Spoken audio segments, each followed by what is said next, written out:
E a reportagem de capa da edição 202 da Revista Oeste é assinada por Silvio Navarro. Com o título Injustiça, o texto mostra que o Brasil assiste a uma perseguição judicial implacável contra a direita. E a gente vai acompanhar um trecho na voz de Daniel Vidal. Uma queixa recorrente de advogados e até de integrantes do Ministério Público é que as investigações do Supremo são feitas por meio de colagens de conversas de WhatsApp. Ocorreu com o tal grupo intitulado Festa da Selma, no fatídico 8 de janeiro. Os investigadores alegaram que naquele grupo poderia ter sido tramado um golpe de Estado. Também aconteceu no crime do emoji, dos empresários que tiveram as redes sociais bloqueadas e os telefones capturados porque trocaram carinhas antes da eleição. O roteiro de perseguição não mudou neste ano e agora atinge parlamentares federais que deveriam ter assegurada a inviolabilidade do mandato conforme o artigo 53 da Constituição. Há pelo menos 2 anos, congressistas têm sido chamados a prestar depoimento à polícia ou aos inquéritos de Moraes pelo que publicam nas redes sociais ou discursam na tribuna. Nesta semana, em conversa com a reportagem de Oeste, um advogado que defende mais de 10 presos do 8 de janeiro afirmou que os processos de Alexandre de Moraes contêm erros de datas, nomes e localizações imprecisas. Falta materialidade em quase todas as acusações. A Ordem dos Advogados do Brasil permanece em silêncio. Num cenário de normalidade institucional, os inquéritos do Supremo teriam sido arquivados, porque já está claro que não chegaram a lugar nenhum.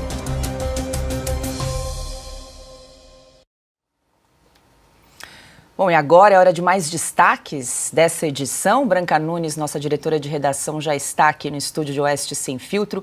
Seja bem-vinda, Branca, muito boa noite. E vale explicar para quem está nos acompanhando, né, Branca, que desde ontem a gente teve uma audiência gigantesca, batemos mais de 300 mil telas simultâneas, então tem muita gente chegando agora, muita gente nova no canal. Então só para a gente apresentar, todas as sextas-feiras, a Branca vem fazer uma visita aqui no estúdio para trazer os destaques da edição que todas as sextas-feiras é disponibilizada no site revistaoeste.com. A gente trouxe o destaque da capa e a Branca traz outros destaques, artigos e reportagens, né, Branca? Boa noite. Boa noite, Paula, Piotr, Augusto, Ana, Alexandre. E a você que nos acompanha, muito bem-vindo para quem está aqui pela primeira vez. E boa noite a quem nos acompanha todos os dias, todas as sextas-feiras aqui. Paula, a capa, né? Eu citei na carta ao leitor, falando sobre a capa, que a realidade brasileira ela é mais surreal que qualquer livro de ficção. Se você pega o Processo, né, do Kafka, um clássico do autoritarismo, do arbítrio, ele fala sobre um caso. A gente está vivendo no Brasil milhares de casos semelhantes a esse, ao que é descrito no Processo. E assim, né, a gente não pode esquecer que no Processo é uma ficção. Aqui a gente está lidando com a realidade. E esses casos, como o Silvio Navarro lembra na reportagem dele, não tem ninguém de nenhuma ONG que fala sobre desencarceramento, direitos humanos, que está olhando para esses presos do 8 de janeiro, para essas pessoas que estão sofrendo essas injustiças aqui no Brasil. Então, pelo contrário, essas ONGs, elas gritam o sem anistia, né? Sem anistia. E eu lembro uma outra reportagem em que também essa palavra de ordem foi dita, que é uma reportagem do Christian Costa sobre educação.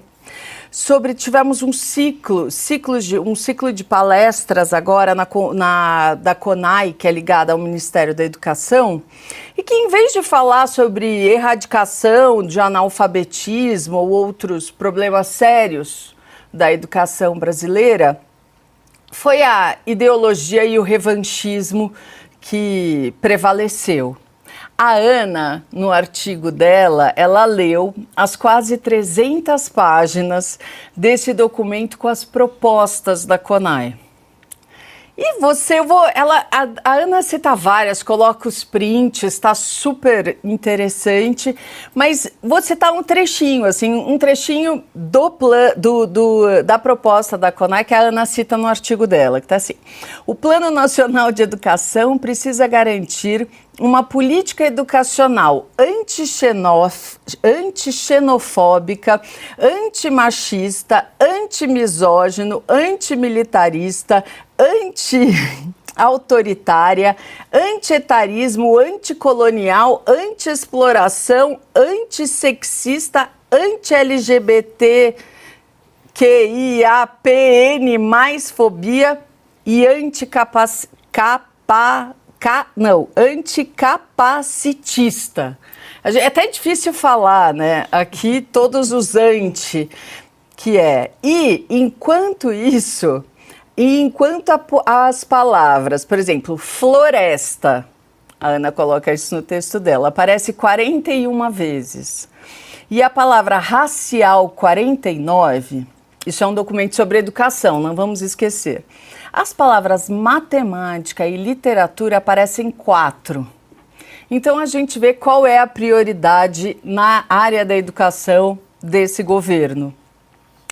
E para encerrar, eu vou citar o artigo do Roberto Mota. Essa edição a gente publicou o primeiro de 2 artigos em que ele faz um raio-x sobre a segurança pública, a violência no Rio de Janeiro. Vale a pena ler também. A edição tá ótima.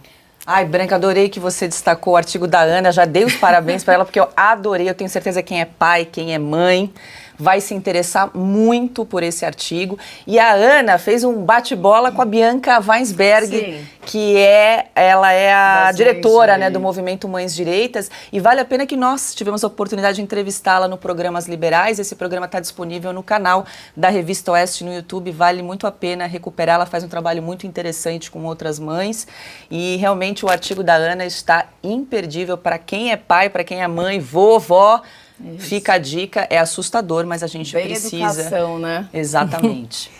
Bom, e não para por aí, a gente tem artigos nessa semana de Alexandre Garcia, Silvio Navarro, que escreveu a capa, Augusto Nunes, Guilherme Fiuza, Rodrigo Constantino, Carlo Cauti, Dagomir Marquesi, Roberto Mota, muitos outros jornalistas. E para acessar todo esse conteúdo é preciso ser assinante da Revista Oeste, então corre lá no site revistaoeste.com/assine e garanta a sua assinatura.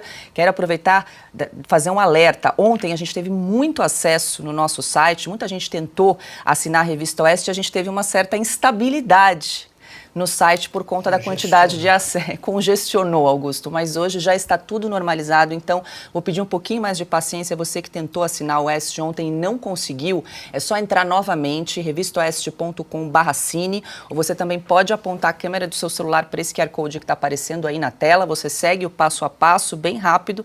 Se você assinar hoje, já tem acesso a essa edição 202 da Oeste e todas as anteriores, desde a primeira edição. Então, fica o convite, você que acompanhou o Oeste Sem Filtro ontem, tentou fazer a sua assinatura, não conseguiu, dá mais uma chance que eu tenho certeza que você não vai se arrepender. E agora eu vou liberar a Branca Nunes para o final de semana.